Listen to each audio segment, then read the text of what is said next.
Buenos días, buenas tardes, buenas noches a todos y a todas, ¿cómo les va? Estamos aquí reunidos de vuelta virtualmente en un nuevo capítulo de Educar con Sentido. Hace tiempo que no hacemos un diálogo y hoy retomamos con uno que queríamos hacer hace tiempo. Tenemos una figurita difícil, así que es un privilegio hoy estar con un compañero de universidad, con un amigo, con un colega, con Diego Calderón. Profesor, investigador de la Universidad de Barcelona. Diego, lo primero, darte la bienvenida. Te prometimos que esto iba a ser un diálogo, así que no va a ser meramente preguntas y respuestas, y la idea es conversar un poco del cruce entre lo artístico y lo educativo. Pero lo primero, ¿cómo andás? Y bienvenido. Muchísimas gracias, Ezequiel. Muchísimas gracias, Judy, también. Bien, la verdad es que muy bien. De todo lo que has dicho, me quedo sobre todo con la parte de amigo, que supongo que sea lo más importante, y el otro lo dejamos a un segundo plano, si queréis, y hacemos esta conversación. Como ya os comenté en su día, por favor, que sea conversación, porque poca cosa tendré que contar después de todo el trabajazo que soléis hacer y los investigadores que soléis traer o las personas que soléis traer a hablar, vaya. Diego, tú eres un pedazo de investigador y un pedazo de persona, o sea que esto va a ser divertido. Yo te quería preguntar, porque lo hemos hablado alguna vez y siempre me ha interesado, y tú sabes que yo trabajo muchos temas de vinculación escolar y algún día me contaste un poco cómo había sido tu historia educativa y me pareció brutal porque era una historia de desvinculación y vinculación en la que el papel de la música era muy importante y muy central como herramienta de vinculación, ¿no? Entonces, para empezar, me gustaría, si me pudieras contar, si nos pudieras contar, o si pudiéramos charlar de tu propia trayectoria educativa, cómo fue tu paso por la educación y cómo fue tu sentirte o tu sentido de la educación. ¿Cómo encontraste tú el sentido a la educación? Bueno, os prometí que intentaría no decir muchos tacos, así que mi paso por la educación fue un poquitín desastroso. En secundaria, sobre todo, tuve, bueno, supongo que iba más que por la educación, por mi etapa adolescente, por mi lucha interna adolescente, que yo creo que todos hemos tenido, algunos más pronunciada que otra, pero coincidió con una etapa adolescente, preadolescente, o sí, adolescente básicamente, en la cual yo era muy contestatario, lo sigo siendo, pero durante ese momento, sobre todo en el instituto, yo era el típico alumno que suspendía todas, pero todas significa todas, todas, todas, hasta bueno, matemáticas, no, perdón, hasta gimnasia. En mi instituto, que era público, teníamos religión, suspendía música y a veces aprobaba matemáticas, lo cual no me venía nada bien, porque me acuerdo que mi madre me suele decir, es que si al menos fueses tonto, pues entendemos también la época y el contexto en el cual me lo podría decir mi madre. Pero sí, era el típico niño repudiado en el instituto, en el que todos los profesores decían, o un profesor en concreto me acuerdo, que decía que acabaría en la cárcel y vendiendo droga y cosas de estas que, bueno, pero supongo que historias de estas hemos tenido o hay muchísimas, así que... Y después cambié, no sé muy bien por qué, supongo que, bueno, o sí, por la música básicamente, por empezar a estudiar guitarra. Y eso me llevó a estudiar cada vez más, a estudiar cada vez más, a entender también el por qué. Yo preguntaba por qué y por qué me decían que no podía decir por qué. Y desde ahí no despegó ni muchísimo menos, pero ahí sí que cambió un poquitín mi trayectoria académica o mi relación con educación, hasta tal punto que, igual que, que vosotras, me considero estudiante hoy en día. Por lo tanto, sería Sí, el sí, gran resumen.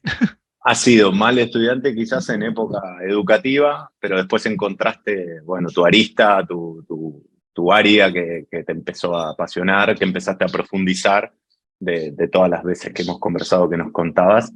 Eh, pero quizás hacerte una pregunta sobre cómo empezaste a poder conectar, o sea, tuviste tus años de trayectoria de estudiar música, de practicar música también, de ser músico, de armar una banda, de viajar, de hacer giras, y de repente, ¿cómo fue tu aterrizaje a hoy estar formando maestros y maestras?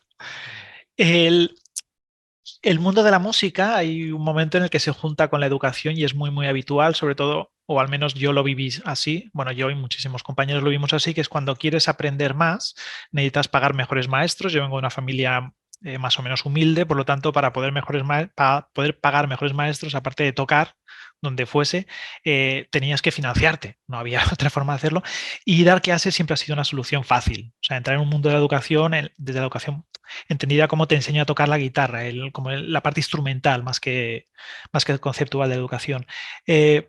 Y desde ahí empecé muy prontito. Bueno, yo empecé a tocar la guitarra a los 15, si no me equivoco, y a los 17, cuando ya sabía 3 acordes, me dijeron, oye, ¿puedes darme clases? Venga, necesito dinero para seguir aprendiendo.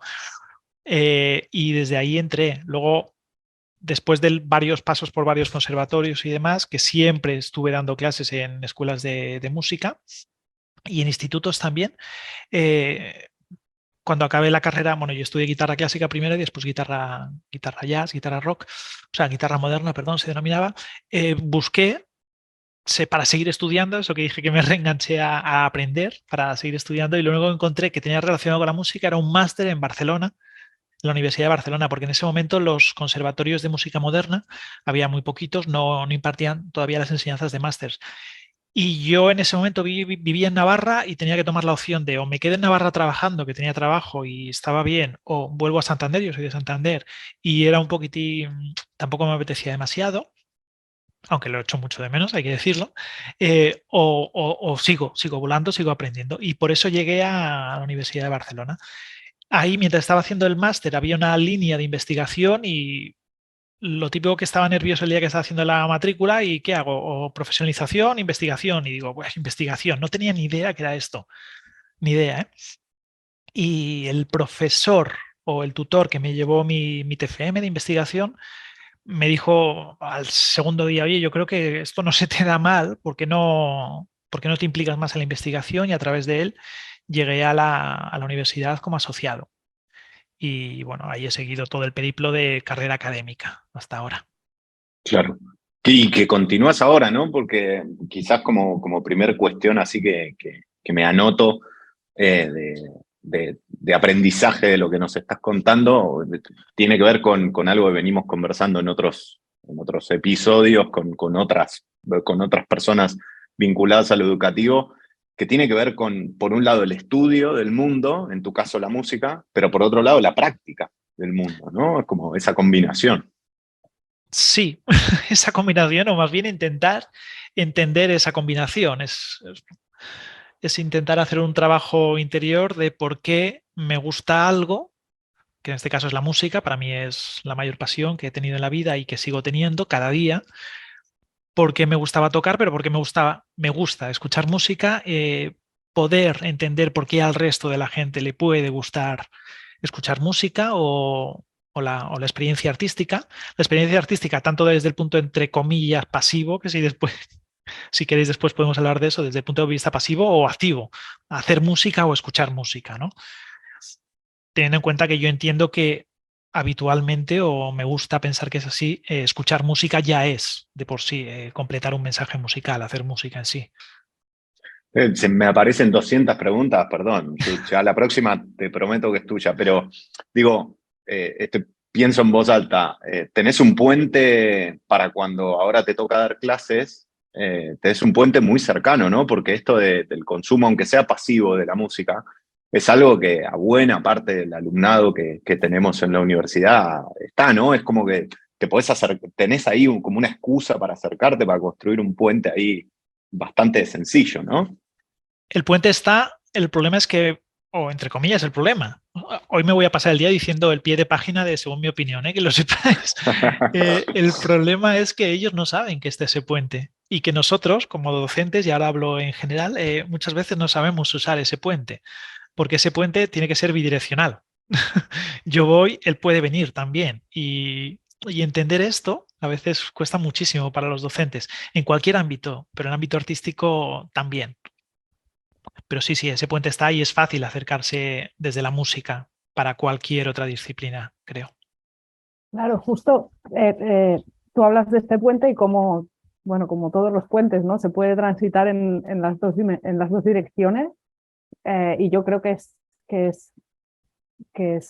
algo que es que podemos aplicar a cualquier ámbito de enseñanza y no solo al ámbito artístico. Y creo que hay un elemento de vinculación, de nuevo, que quizá nos cuesta trabajar o no sabemos cómo trabajar desde la educación, que es justamente traernos alumnos y caminar nosotros hacia los alumnos a través de las expresiones artísticas para trabajar todos estos para trabajar todos estos contenidos.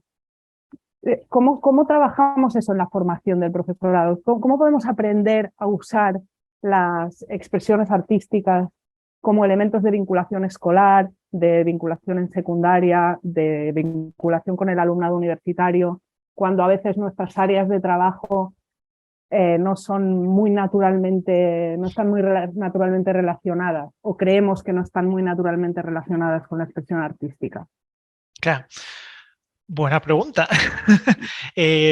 Sinceramente no tengo ni idea.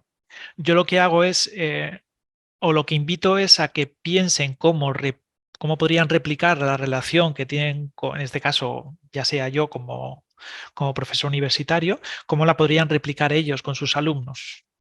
Y también desde la reflexión, es decir, pensamos que estamos muy acostumbrados, y sobre todo la generación más joven hoy en día, a que les digan que su música, la música que ellos viven y que viven con mucha intensidad, no es música, o que es una mierda de música. Ostras, primero, quitar a alguien, a un adolescente de 18, 19, 20, 22 años, con las personas que trabajamos, la idea de que lo que escuchan es esta música, como puede ser Wagner o Beethoven, con otros parámetros estéticos y artísticos o incluso históricos, pero que sigue siendo música, porque además es lo que a ellos les apasiona, es un primer cambio.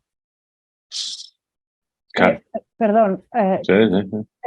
al final se trata, en este caso con la expresión musical, pero como con cualquier cosa, se trata de construir una relación de reconocimiento del otro. No Totalmente. Solo en sus gustos, sino en sus maneras de expresarse, en su comodidad o incomodidad de estar en el aula, ¿no? Que a veces nos cuesta mucho no juzgar con nuestra mirada, con nuestro baremo, no juzgar al alumno como si fuera alguien que está de préstamo aquí, ¿no? Claro, Como si no le perteneciera también la institución educativa. Supongo que es porque es muy difícil para nosotros, desde nuestro orgullo docente, desnudarnos delante del alumno y reconocer que no sabemos todo o que no... Simplemente, bueno, igual tenemos más experiencia, ¿no? El famoso sensei japonés, somos más viejos, entonces tenemos más experiencias, pero no sabemos todo. Llevado al arte no sabemos todo, llevado a la pedagogía no sabemos todo, llevado a la educación no sabemos todo. Ojalá supiésemos todo, o no, porque sería muy aburrido realmente. Dejaríamos de estudiar, de leer y de investigar, eso sí que es cierto. Bueno, pero ahí no hay una gran transformación de lo que estamos viendo en cuanto a las maneras de educar. Quizás en antaño se le pedía al docente, a la docente o se esperaba, no sé si se le pedía, se esperaba que sea el especialista, el que sabe de todo y el que viene con una concepción de lo educativo, que la infancia, que las niñeces, que las juventudes son recipientes vacíos que hay que llenar, ¿no? Me parece que tiene que ver un poco con eso. Igualmente quería tirarte del hilo de lo que mencionaste de las nuevas músicas, ¿no? Porque siento que son muchas, ya me corregirás. Y quería preguntarte, no sé si tanto como docente, sino más como aficionado y como estudioso de la música, tu percepción sobre la transformación de la música en los últimos años. O sea, a través de esta vida digitalizada y a través puntualmente de las plataformas digitales y específicamente de las musicales, esta transformación que nosotras vivimos de, bueno, me puedo descargar la música, uy, es pirata, no se puede decir mucho, el famoso Napster que después cayó y después Torrent y después vino Spotify y empezaron también los dispositivos. ¿Cómo viviste vos como persona fanática de la música todo este proceso de transformación desde que eras niño que te tenías que comprar el cassette hasta hoy que de repente quiero este tema, pum, lo consigo, en nada? Desde mi experiencia personal, sí. desde mi visión... Nota al pie. Nota al pie. Con pena. Con pena me refiero. Te puedes descargar, puedes escuchar. Claro, pero las plataformas digitales, por supuesto, han democratizado el arte, han democratizado la música, en el sentido de que podemos escuchar, podemos ver muchísimo más conciertos que antes. Pero claro, no sé, música clásica, por ejemplo, escuchar la respiración de un director de orquesta antes de la Crusel, te parte el alma. Ver a Quique González en un concierto, tenerla a un metro, que cierra los ojos para decir de haberlo sabido, se te congela el alma, de verdad. Estar en un concierto, en un bar, ¿eh? No hablo de un festival, sino en un bar, y, y ver cómo el cantante se aleja del micro, toda la banda baja y de repente canta prácticamente a pelo. O sea, son momentos que, ostras, que nos lo perdemos por culpa de las plataformas digitales. Pero no por las plataformas digitales, sino por comprar CDs, por comprar cassettes, por comprar vinilos hace no sé cuántos años. Se ha perdido un poquitín la música en directo o las experiencias, que no es nada más escuchar música. Escuchar música, por supuesto, es genial, pero vivir la música o cómo se vive en directo, y en directo me refiero a estas experiencias de cercanas, ¿no? Un festival con 5.000 personas, que por supuesto es una pasada, y 10.000 y 100.000, ¿vale? Pero yo voy a la cercanía y a la... no sé cómo explicarlo. Escuchar, da igual el estilo de música, escuchar un pianista que pone un pie y cómo suena la clavija, o escuchar un arco de violín, o escuchar una guitarra eléctrica, cómo de repente toca más la púa o la respiración de un saxofonista de cerca, eso es algo que no podemos hacer en los discos. Pero, Diego, como decías, esto tiene que ver con el soporte, o sea, con el registro, con la capacidad de registrar música, ¿no? Tú dices, yo no tengo ni idea, pero hay menos conciertos, se va a menos conciertos en pequeño formato ahora. Te pregunto porque no lo sé, la verdad. Sí, sí, seguro. Hay como una concentración, digamos, se hacen más conciertos mucho más grandes y muchos menos conciertos que eran los más frecuentes en pequeño formato. Más allá del punto de inflexión que fue la pandemia, antes, después y que se vuelve no es que, a ver si me sé explicar, no es que haya menos, que sigue habiendo, se valoran menos. La gente piensa que por ver a un artista, la gente, o yo el primero, disculpar estas expresiones, por ver a un artista en el Palau Sant Jordi, ostras, ya has visto ese concierto. Y es genial, no estoy diciendo que no, y es, wow, una pasada. Pero claro, igual no hace falta ver a ese artista, sino ver cualquier otro músico en directo para vivir la música. O sea, es una experiencia vivencial. Claro, yo es algo que amo, no lo sé transmitir muy bien porque para mí es algo increíble, entonces no lo sé transmitir muy bien. Nada más con gestos como... Pero claro, luego la edición podcast, este gesto que pongo en la cara no saldrá. Bueno, sí, me imagino que también te referís a, no sé, artistas callejeros, ¿no? Que están tocando ahí, dejándose la piel y todo en vivo, que se pueden percibir otras cosas, ¿no? Eso es. Pero también yo te contestaría a eso bueno, que mismo lo ves en las calles, que de repente te impacta un artista y te quedaste, y hay otros como vos que están ahí y lo están filmando o le están sacando fotos. Tiene que ver con algo que excede, yo con eso no puedo. Yo claro, con eso no puedo. Las personas que van a un concierto sacan el móvil para grabar lo que está pasando en el concierto y graban todo el concierto. Una cosa es para enviar un vídeo a un amigo, mira, que es para compartir ese momento y es genial. Pero grabar todo el concierto en un móvil y vas a un concierto... Yo qué sé, me estoy acordando del año pasado, Residente en el Cruïlla, que tuve que decir 15 veces, por favor, podéis bajar el móvil que no puedo ver al artista y me lo estoy pasando pipa. O perdona, es que no puedo bailar porque es que tú estás con el móvil y te lo voy a tirar. O sea, wow. Hay un vídeo que trabajamos este año con Judith en clase, que Manu Chao se refiere a este tema y dice que grabe uno para todos, por favor, y que lo mande, ¿no? Si lo dice Manu Chao, seguro que yo no lo diré mejor, pero totalmente de acuerdo con lo que él dice. Y tanto, disfrutemos el momento ahora. Sí, total. Y además cuando ves que hay grabaciones, o sea que seguramente el concierto del Cruïlla del que estás hablando, seguro que lo grababa el Cruïlla bien grabado. Y tú puedes estar bailando y luego además ver el concierto bien grabado sin haber tenido que grabarlo tú, ¿no? Sí. Porque además la experiencia vivencial es muy diferente de verlo por YouTube a verlo y además escucharlo desde un móvil que lo vas a grabar fatal. Bueno. Sí.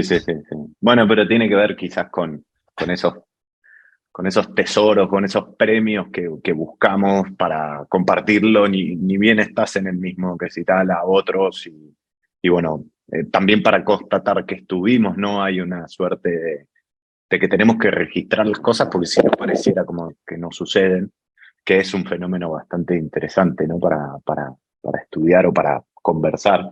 Pero por otro lado, te llevo para la otra arista, no sé, tenemos un pibe como es Bizarrap, ¿no? En el medio de la escena, este argentino que desde su casa produce a otros artistas.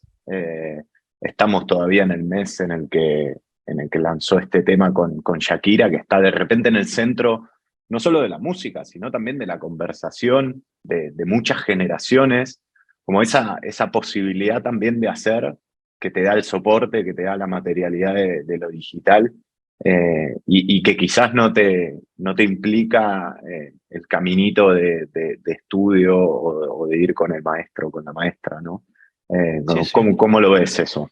No, O sea, totalmente, ¿puede llegar a más totalmente cierto, personas? pero cuestionaría en eso que dices que Mm, Bizarrap no tenga unos conocimientos de música increíbles. O sea, lo que hace claro, Bizarrap es un crack. Y ahora, claro. desde nuestra perspectiva centroeuropea, por así decirlo, lo analizamos como, wow, hace cosas chulas. Bueno, depende del nivel analítico que tengas, por supuesto, pero de repente ves que y corta el ritmo y luego vuelve, ya bueno, pero es que en la música argentina eso es muy habitual. Entonces ahora estamos viendo como que Bizarrap está descubriendo algo. Bizarrap es un tipo sin conocerlo, y soy un mega fan suyo, de decirlo, que seguro que ha estudiado muchísima música, tiene muchísimos conocimientos de la música popular argentina, porque se ven muchísimas raíces en lo que él hace, llevado a otro estilo con otra instrumentación, que en este caso obviamente es algo que sin la tecnología no existiría lo que él está haciendo.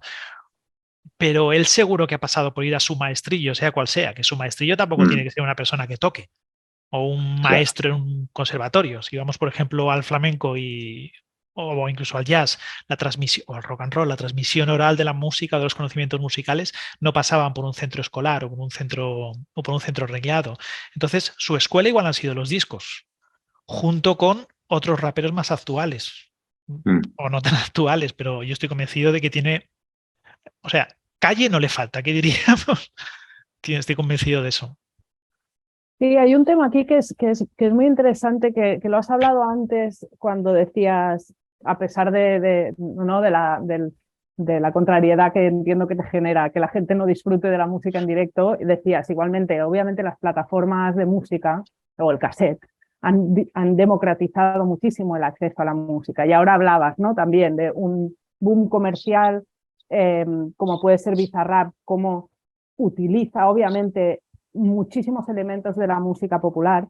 Y yo tenía como antes, cuando empezabas a contar de tu trayectoria y decías, yo suspendía música en la escuela o en el instituto, eh, y siempre me ha dado la sensación que la aproximación, quizá esto ha cambiado obviamente desde que nosotros estudiábamos en la escuela, pero que la aproximación a la música desde las instituciones educativas, desde primaria, secundaria, era muy elitista en cierta medida, muy poco popular, y que tiene que ver también con lo que decías de ningunear la música que le gusta al joven, ¿no?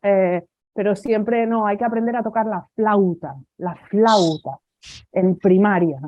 Y O hay esto, que pero esto, Judith, perdona que te corté, en el mejor de los casos. O sea, mi acercamiento en el Instituto de la Música era la prensa rosa de la música. O sea, importaba más cuántos hijos tuvo Juan Sebastián Bach que entender que temperó el do sostenido y el re bemol. Entonces, la flauta, que sí, bueno, también podríamos hablar largo y tendido, pero eso en el mejor de los casos. Perdona, que Claro, te he pero cortado. no, pero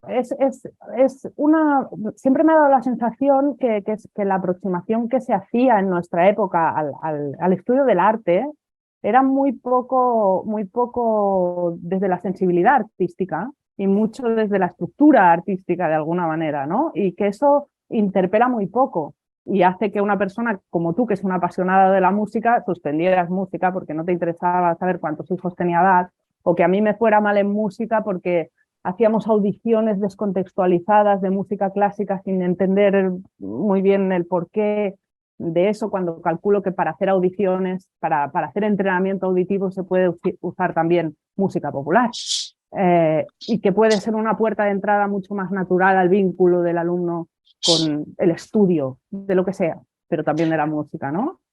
Eso tiene un peligro que también lo podemos relacionar con lo que hablaba antes, que es los que vamos de modernos, entre comillas, o a mí me pasaba cuando daba más clase instrumental o en institutos, al final lo que enseñábamos era nuestra música. Es decir, yo les ponía Claro. audiciones de Metallica y AC/DC. ¿Qué peligro es eso? ¿O qué peligro tiene eso? Que cuántos de los alumnos que teníamos delante o que hay delante han escuchado Metallica o AC/DC. Es lo mismo que cuando a mí me ponían Bach. Totalmente. Una pregunta previa de qué música escucháis. Yo me voy a casa, me voy a estudiar la música que escucháis y voy a trabajar todas las unidades didácticas, todas las programaciones, todo lo que queráis a partir de vuestra música, para ir luego a otra. ¿Y por qué lo uno con lo de antes? Porque esto es algo que incluso hoy en día a nuestros alumnos de la facultad les cuesta entender. Que la música que ellos escuchan no tiene por qué ser la música que escuchará su alumnado. Ni ahora, y por supuesto ya dentro de 20 años, que a saber cómo va la historia, sería esa. Claro. Totalmente. Perdón, ese. Adelante. No, no, me quedé pensando, pero el otro día también nos comentabas y nos decías, ojo cuando hablan de la educación artística y meter a todo el arte en la misma bolsa, ¿no? Y te quería preguntar cómo desde la música y la educación te conectás con las otras artes. ¿Se bebe de las otras artes o es un campo más, digamos, estanco uniforme, pero digo, se dialoga con, no sé, el teatro o, bueno, con la poesía me imagino que claramente sí, pero ¿cómo es esa cuestión? Sobre todo de cara a analizar también la digitalización de otras artes, ¿no? Por ejemplo, te decíamos que nos gustaría hablar un poco de ver cómo veías el criptoarte, por ejemplo, ¿no? O la digitalización de la música. Entonces, hay una vinculación entre las artes dentro de la educación artística. Hay una vinculación entre las artes, debería haber una vinculación entre las artes, siempre ha habido una vinculación entre las artes, en el sentido, y volvemos a la parte de si vemos un concierto, ¿no? Si vemos un concierto estamos escuchando música, pero estamos viendo una escenografía, que es un arte, estamos viendo unos movimientos totalmente coreografiados de una banda, que es un arte, etcétera, etcétera. Y hoy en día cuando hablamos de plataformas digitales, no sé qué porcentaje ponerle, no me atrevería, pero ya estamos hablando de audiovisual. Es muy difícil audio o es muy difícil Claro, visual si no está esta conjunción, que a veces van de la mano y a veces no. Y a veces se complementan. Hicimos un estudio hace 3, 4 años, a mí me gustó mucho, con estudiantes de comunicación audiovisual. Les pusimos los 10 anuncios que más se habían visto en YouTube durante, bueno, hace más de 5 años. Durante un año los 10 anuncios. Había uno de Nike, había el de las mujeres en el poder, había diferentes anuncios, los que más se habían visto a nivel mundial en YouTube. Les pusimos nada más la imagen, todos los anuncios nada más la imagen. A las 2 semanas de forma aleatoria nada más el audio y a las 2 semanas de forma aleatoria la imagen más el audio. Todo esto queríamos trabajar las emociones a través de la cruz de emociones, ¿no? Del movimiento y del placer-displacer. Y era totalmente diferente. Es decir, las emociones que le transmitía la imagen, no siempre, pero en muchos casos, era muy diferente a las emociones que les transmitía el sonido. Ya no hablo nada más de música, sino todo el sonido. Y cuando se juntaban, se completaba un mensaje que era diferente a lo que habían percibido nada más en las imágenes o nada más el sonido. Y esto era muy curioso. El ejemplo claro era, había un anuncio de hecho de una película de miedo en el cual el sonido, bueno, no era de miedo, era una parodia de miedo. El sonido de película de miedo, pero las imágenes eran de risa. O sea, salía un niño súper cutre de un carrito de bebé y hacía... O sea, era muy... Entonces, claro, las imágenes daban risa, el sonido daba miedo, pero la conjunción te producía algo raro. Entonces, claro, se tiene que transformar o se transforma en lenguaje o lo que quieres contar en este término audiovisual ya. Y no sé si me estoy extendiendo mucho en esto, pero ya hablamos de este lenguaje audiovisual que de por sí es una transversalidad de artes, ¿no? claro. Sí, y ahí robo una pregunta que teníamos, Jude, para hacerle, porque me parece que conecta perfecto con la experiencia que tuvimos este último semestre, que viniste a dar clase a una asignatura que tenemos en el grupo y que fue muy, muy potente ver cómo cómo diseccionaste en muchos momentos de la clase el tema del sonido en distintos contenidos audiovisuales y pudimos ver de primera mano el efecto que provocaba en el estudiantado en general, chicos y chicas entre 18 y 22, 23 años, sobre todo desde lo crítico, ¿no? Ahí es donde nosotras, cuando te dimos la devolución de lo que más nos había impactado de ver in situ, ¿no? Siempre venimos hablando un montón de cómo despertar el espíritu crítico en las juventudes,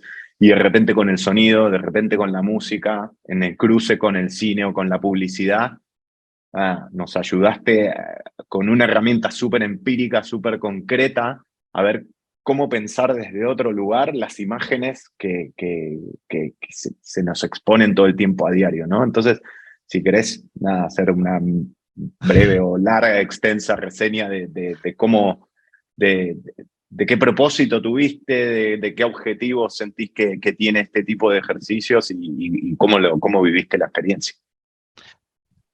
La experiencia la viví genial, como siempre. No, la experiencia fue muy grata, sobre todo porque habitualmente trabajo este tema, trabajo también en la Escuela de Cine Audiovisual de Cataluña, de Cinema y Audiovisual de Cataluña, y son alumnos que ya están predispuestos a esto, son alumnos que quieren aprender a cómo engañar al espectador. Que no se nos olvida que cuando vemos un anuncio nos está vendiendo algo, y cuando vemos una película el director quiere que entremos en su mundo. Es decir, también nos está vendiendo algo y nos está llevando a rastras a su mundo. Entonces, ellos aprenden a cómo engañar al espectador, darle armas al espectador para saber, primero, que le están engañando, ya va bien, y sobre todo, que el espectador se cuestione por qué le están engañando. Yo creo que va aún mejor, que es lo que intenté hacer en vuestra clase con estos ejemplos, ¿no? No me acuerdo muy bien cuáles puse, yo creo que American History X fue uno, que siempre impacta mucho. Luego también les hablé de cómo el sonido te está chivando el final de la película, te está haciendo spoiler con el juego del calamar, si no me equivoco, también puse, o cómo se trabaja esta ambientación sonora, sobre todo para engañar. Que no se nos olvide que la música tiene muchísimos años, y durante muchísimos años, cuando digo años son siglos, los compositores han aprendido a engañar al espectador. Desde la teoría de los afectos que había en el barroco, que un la bemol para momentos tristes. Bueno, vale, entonces ya tengo mis recetarios. Si sé que es un momento triste, pondré un la bemol, que obviamente eso ya hoy no funciona, ¿no? Por el contexto histórico en el que estamos. Pero ya hay un recetario de X más Y me dará que el espectador sienta esto. Entonces, reconocer que alguien quiere que sientas esto puede estar bien. Sobre todo reconocer el por qué de repente compramos Movistar o algunos aspectos de esto. No tanto en el cine, que ya vamos a esto, sino cuando nos intentan vender algo, vender una teoría, vender una idea, vender una razón política o alguna locura política, cuando nos intentan vender, vaya. Sí, yo creo que fue fabuloso. Yo me lo pasé en grande en esa sesión, y claro, la gente que estará viendo esto no lo sabe, pero le explico un segundo de algunos de los ejercicios que planteabas, ¿no? Que básicamente era poner unas imágenes con una música de alguna escena de alguna película, ¿no? O una serie, normalmente cosas conocidas, y intentar, eso lo que decía Ezequiel antes, diseccionar cómo se estaban articulando la imagen y el sonido para transmitir lo que fuera, ¿no? Y la de American Story X a mí me perturbó especialmente, y creo que a nuestros estudiantes también, ¿no? Cómo se te muestra afinidad con el fascismo a través de la música cuando tú estás viendo imágenes de un nazi, y te genera una incomodidad que hasta que no viniste y nos lo contaste, yo realmente no entendía por qué me generaba tanta incomodidad, más allá de que ver un nazi siempre genera incomodidad, y más cuando está ganando, ¿no? Pero esa música triunfalista que acompaña al partido de básquet, esa nos la repitieron varias veces las estudiantes como, ostras, claro, quieren que vayamos con los nazis, ¿no? Fue realmente muy interesante. Yo creo que, ligando con lo que decía Ezequiel antes y lo que decías tú, ¿no? El ponerse del lado del espectador y ayudarle o darle herramientas para desmontar un poco los mensajes que recibe, esto es parte de esta construcción de la mirada crítica sobre el mundo y sobre la tecnología también, en este caso la tecnología audiovisual. Y en esta línea, y como tú estás muy, muy metido en la formación de docentes y de docentes de secundaria en especial, te queríamos preguntar, y quizá para ir cerrando ya, si crees que este tipo de ejercicios tiene sentido o se puede trasladar de alguna manera al estudiantado de secundaria, o cómo incluso los profesores de secundaria pueden armarse también con estos instrumentos para contribuir, ¿no? a que no seamos solo, como decías al principio, ¿no? Como que la experiencia artística no sea solo pasiva, pues que la experiencia del mundo no sea solo pasiva y sea una experiencia involucrada, una experiencia crítica. ¿Qué herramientas podemos dar a nivel de formación de docentes? Claro, respecto a la pregunta dicotómica que has hecho al principio, si tiene sentido, yo creo que lo cambiaría. Es cómo no va a tener sentido. Ahora que están tan de moda además las fake news y se nos intenta culturizar para evitar estas fake news o para entender las fake news, pasaría exactamente lo mismo. ¿Qué herramientas hay? Primero, analizar y pensar y separar una cosa de otra, saber quién te está ofreciendo algo, pensar si puede ser por algo y analizar las experiencias receptivas de forma aislada. Por un lado las imágenes para luego entender por qué el sonido, en este caso concreto que me estás comentando. Pero sí, es que, ¿cómo no? La pregunta es cómo no, pero no a los estudiantes nuestros, sino a los de secundaria, a los de primaria, a nosotros, nosotras como personas, a nuestros abuelos, a toda la sociedad, porque al final es lo que nos envuelve hoy en día, ¿no? Este mundo audiovisual. Total. Y bueno, ya te hago la última, ¿no? Pero no sé si nos querés contar algo bueno, de todo este trabajo que venís haciendo desde, desde el máster de educación secundaria. Concretamente, ¿con qué visión o qué estás viendo? ¿Dónde ves que está la necesidad en la formación de personas que van a estar en educación secundaria? ¿Por dónde más o menos la En estás el, viendo? en el caso de la música o en general. En general, te diría, pero si querés en el caso de la música después también. En general es una deconstrucción personal. Son Ok, estudiantes que han acabado una carrera, algo así como el 10% quieren ser profesores y el 90% no he encontrado un trabajo de químico, no he encontrado trabajo de físico, no he encontrado trabajo de filósofo, no he encontrado trabajo de músico o de dibujante o de geólogo, por lo tanto la docencia parece como que siempre va bien.